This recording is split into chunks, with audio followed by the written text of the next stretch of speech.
सिंह है। मैंने सरदन नाला बजालता एरिया में 23 मई 2025 में मैंने ब्लॉक नहीं 23 अप्रैल 2023 में मैंने ब्लॉक लिया और ब्लॉक जो है 2,25,73,000 का था। और मेरी सारी फॉर्मेलिटीज़ कंप्लीट होने के बाद मेरा और डिपार्टमेंट का letter of intent department issue करता है। वो उसका मतलब ये है कि MOU समझ लो, अपनी भाषा में हम MOU बोल लेते हैं कि उन्होंने मेरे साथ एक म्यूचुअली कर लिया कि हाँ भाई आपने सारी फॉर्मेलिटीज इतने टाइम के अंदर डिपॉजिट करवानी है और हम लोग आपको लीज़ ग्रांट कर देंगे, ठीक है। और मैंने सारी फॉर्मेलिटी डिपॉजिट करा दी, सारा पैसा डिपॉजिट करवा दिया। उसके बावजूद मुझे हरास किया जा रहा है, वो भी ठीक है। मैं कोर्ट चला गया, वो भी मैं बोल रहा हूँ कि हम लोग कोर्ट चले गए। कोर्ट जाने के बाद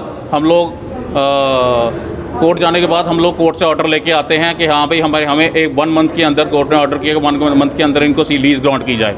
लीज़ ग्रांट करने का ऑर्डर वो 10 सितंबर को होता है, लेकिन 11 सितंबर को एक माइनिंग डिपार्टमेंट फिर से ऑर्डर निकाल देता है कि इनका जो LOI है जो 2023 में इन कॉन्ट्रैक्टर को इशू हुआ है वो नल एंड वाइड है। वो कैसे नल एंड वाइड है? 2023 से लेके 2025 चल रहा है। 2.5 साल में इनको आज दिखा कि वो जो LOI था वो नल एंड वाइड करना है वो गलत बना हुआ है। इनको आज 2.5 साल के बाद दिखा। 4 डायरेक्टर जो हैं तब से ट्रांसफ़र हो चुके हैं।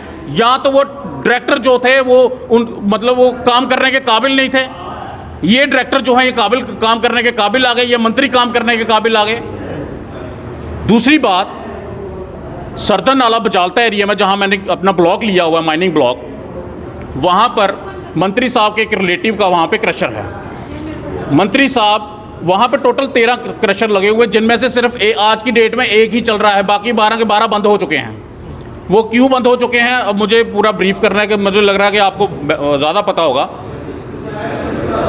वो 12 के 12 क्रशर भी बंद हो गया। और अगर मेरा ब्लॉक चलता है वहाँ पे माइनिंग लीगलाइज होगी। अगर मेरी माइनिंग लीगलाइज होती है, इलीगल माइनिंग वहाँ पे बंद होगी जो वहाँ पे क्रशर वाला या वाले कर रहे हैं।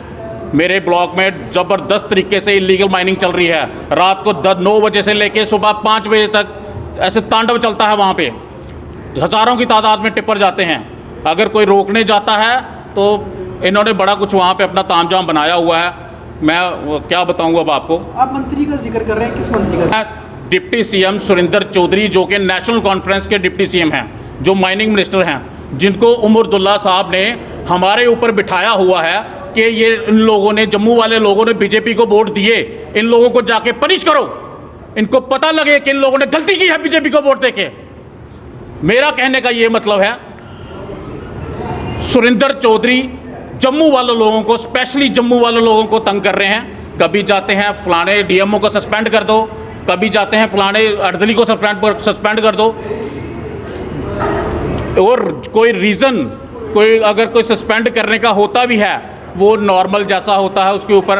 अगर किसी, जैसे वहाँ पे उधमपुर में थे अपने RS पठानिया साहब, उन्होंने कैबिनेट में बोल दिया, असेंबली में बोल दिया उन्होंने कि हाँ भाई शैडो मंत्री, वहाँ पे जो DMO थे उनको सस्पेंड कर दिया, नहीं अटैच कर दिया, क्योंकि वो KS अफसर थे, उनको सस्पेंड नहीं कर सकते थे, उनको अटैच किया, ठीक है। और उसके बाद सांबा में 2 लड़के थे हमारे, उनको भी सस्पेंड कर दिया। DMO सांबा थे, उनको भी सस्पेंड कर दिया। इन्होंने तकरीबन अगले दिन मैं लिस्ट बना रहा था, इन्होंने 13 DMO सस्पेंड किए, कुछ अटैच किए, कुछ सस्पेंड किए। क्यों? सारी गाज जम्मू पे गिरनी है, कश्मीर पे कोई गाज नहीं गिरनी। तो अभी आप डिमांड क्या कर रहे हैं? ये कर रहा हूँ मैं, जनाब हमारे LG मनोज सिन्हा है, मैं उन्हीं से अपनी गुहार लगा रहा हूँ कि मेरे मसले में, जम्मू के मसले में थोड़ा सा इंटरेस्ट दिखाइए और हम लोगों को, जम्मू वालों को बचाइए, बस।